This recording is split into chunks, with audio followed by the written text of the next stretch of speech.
Final score, quarterfinal play. The 7-seed Binghamton upsets the 2-seed Stony Brook by the count of 78-72. Binghamton led by as many as 24 early in the second half. As we come courtside right now, Carl Reuter with Rob Pavanelli. And I asked you at the top of our telecast tonight, what did Binghamton have to do? And you said... I said they have to rebound the basketball, they have to hit shots, and they got to get Sam Sessons going. And they did all three of those things. Tommy Dempsey's team came in here and played a wonderful game. Jeff Bowles, the Stony Brook coach, said, we have to stop the S's, meaning Shao, Sessoms, and Stewart.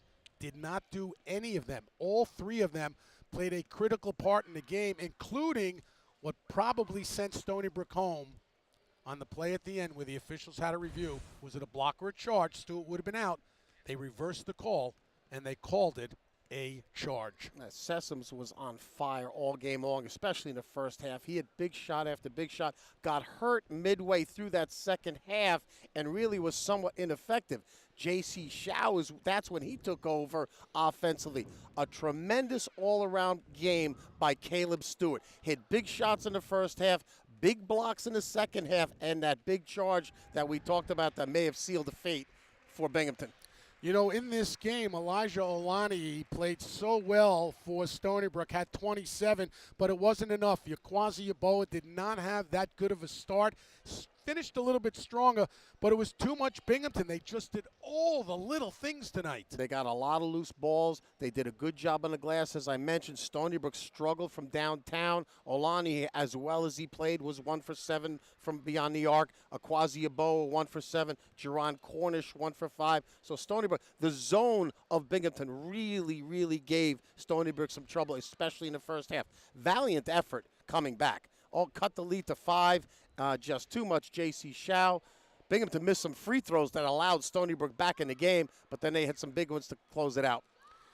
And this was the big call of the game. Originally, we thought it was an and one with Cornish going to the line, but after further review, they reversed the call, and Binghamton is on its way to Vermont to take on the number 1 seed in the Catamounts by way of Stony Brook, 78-72.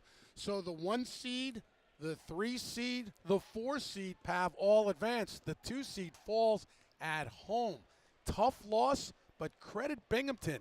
Credit the Binghamton Bearcats for advancing under Tommy Dempsey. No, they executed a terrific game plan. This is the first time in 9 years that Stony Brook will not advance to the semifinals, and this is the first victory for Binghamton in the America East playoffs since 2012. Both of those games will take place at 7 o'clock. Binghamton at Vermont, Hartford at UMBC, both this Tuesday night. So again, the final score in this one, Binghamton with a major upset, 78-72 over Stony Brook. So for Rob Pavanelli, I'm Carl Reuter.